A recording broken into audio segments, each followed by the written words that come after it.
Jangan lupa, klik subscribe pada Hurip Media. Dan komen sebanyak-banyaknya. Selamat menonton. Sejarah Cibugel, Sumedang, Jawa Barat. Desa Cibugel telah ada sekitar tahun 1875, pada masa kolonial Belanda, yang disebut dengan kata lain Petinggi.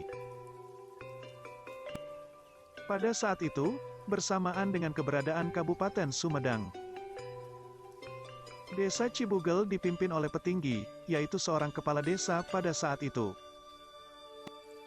Kepala desa atau disebut Kuwu Cibugel yaitu bernama Abbas, beliau adalah Kuwu pertama Desa Cibugel. Pada saat itu, Indonesia masih berada di bawah jajahan Belanda. Kemudian pemerintahan selanjutnya, dipimpin oleh seorang Kuwu bernama Tirta Dirja, beliau adalah sesepuh dari Dusun Cibugel pada saat itu. Bapak Tirta Dirja disebut oleh masyarakat dengan sebutan Juragan Kuwu, karena merupakan orang yang kaya. Sehingga pada masa pemerintahannya, Desa Cibugel lebih berkembang. Anak-anak dari Bapak Tirta Dirja juga, banyak yang sukses dan menjadi orang-orang yang terhormat di desa mereka. Pada masa itu, Desa Cibugel memiliki 7 dusun,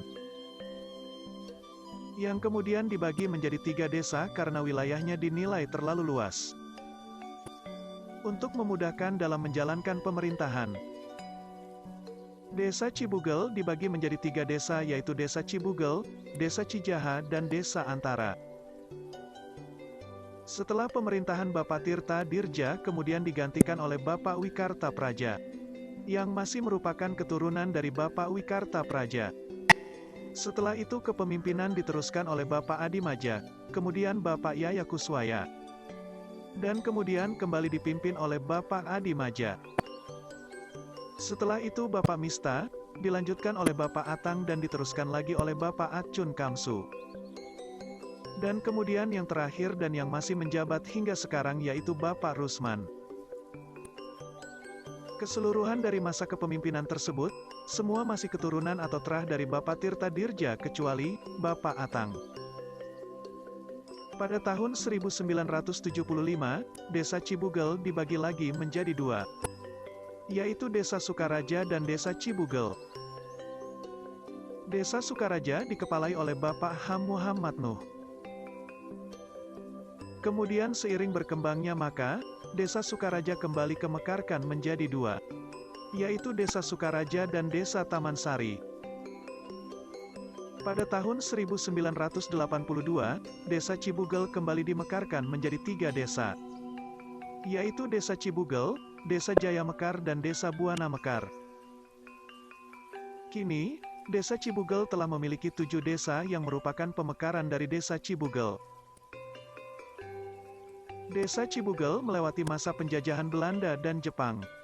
Pada saat masa Belanda, wilayah Desa Cibugel didominasi dengan perkebunan teh. Teh tersebut diolah di pabrik yang terletak di dekat perkebunan tersebut. Hasil dari teh tersebut dikirim ke Eropa untuk diperdagangkan. Para penduduk desa pun diperbantukan untuk mengelola perkebunan tersebut. Setelah Belanda menyerah, dan kemudian digantikan oleh Jepang, para tentara Jepang merusak perkebunan teh tersebut dengan tujuan untuk merusak perdagangan teh di Eropa. Kemudian tanaman teh digantikan dengan tanaman kacang tanah.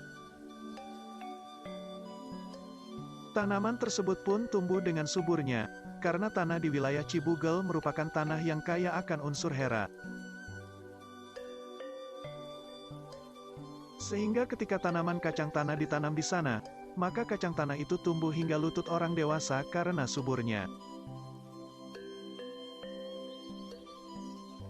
Setelah kemerdekaan, Desa Cibugel bergabung dengan wilayah Dharma Raja. Penduduk Cibugel masih mengolah tanaman kacang tanah, jagung dan padi sebagai sumber penghidupan mereka. Penduduk Desa Cibugel merupakan masyarakat yang masih memegang erat adat istiadatnya. Selain itu sifat kegotong royongan masih kuat terjaga. Dan sekarang masyarakat Cibugel tentram dan damai. Terima kasih sudah mau menonton. dari saya pada Urip Media. Assalamualaikum warahmatullahi wabarakatuh.